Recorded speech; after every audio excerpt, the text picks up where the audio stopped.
السلام عليكم، عاملين ايه؟ زي ما شفتوا في صورة الفيديو، الجهاز ده هو الأخ الأصغر لجهاز ال SSF اللي اتكلمنا عليه في فيديو التجميعات السابق، شوفوه.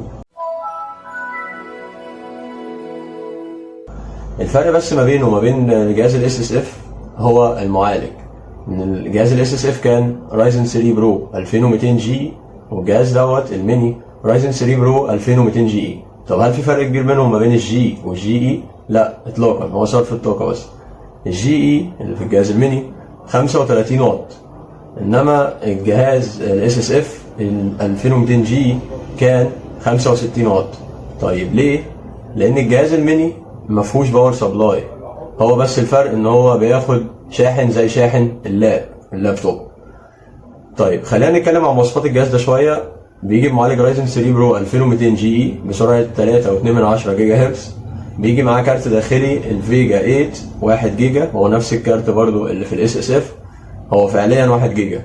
تمام. لكن في الشير بتاع الرامات، قصه الاب 2 اللي انتوا عارفينها ديت، بيعلى معاك لو حبتين رام، كل واحده فيهم 8 جيجا، هيعلى معاك ل 8 جيجا.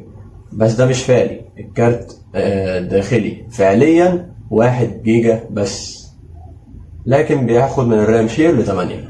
المهم الجهاز ده جاي برامة 8 جيجا بسرعة 2666 ميجا هرتز، وجاي معاه NVMe 256 جيجا.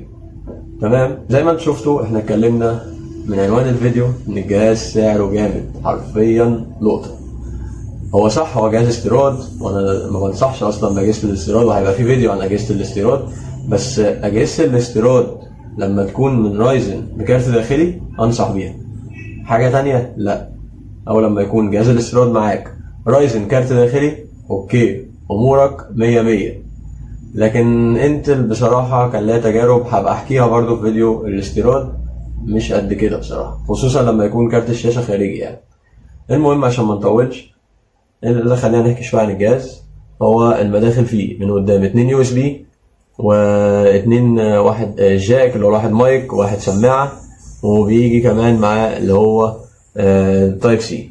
طيب الجهاز هنا بيجي هنا المدخل بتاع الشاحن اللاب، وكابل النت 4 USB، طبعا اليو اس بي 3 و3 مداخل HDMI.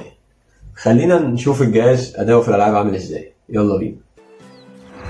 ميد ايفل داينستي 720p لو سيتنج، اقل فريمات 20 واعلى فريمات 25 ل 27 فريم، وطبعا الدروب فريم خفيف خالص. Resident Evil 3 ريماك 720p لو سيتنج، الفريمات من 22 ل 30 فريم، والدروب فريم قليل يكاد يكون مش موجود اصلا يعني. واللعبة دي تقيلة جدا على فكرة على الجهاز يا جدعان.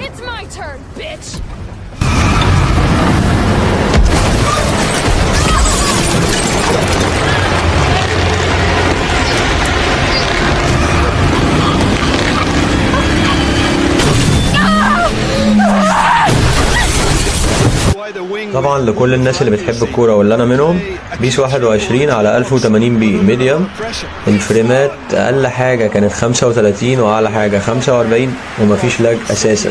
اللعبة سلسة جدا معايا وكانت شغالة زي الفل يعني. وطبعا لو ضفت رامة تانية للجهاز دوت، بيكون الاداء يزيد 10 فريم مثلا او 12 فريم في بعض الالعاب يعني. وبس يا جماعه، ده كان فيديو النهارده. ما تنسوش الجيمنج لايك، تشتركوا في القناه عشان تشوفوا الفيديوهات اللي فاتت، واستنوا الفيديوهات الجايه. سلام.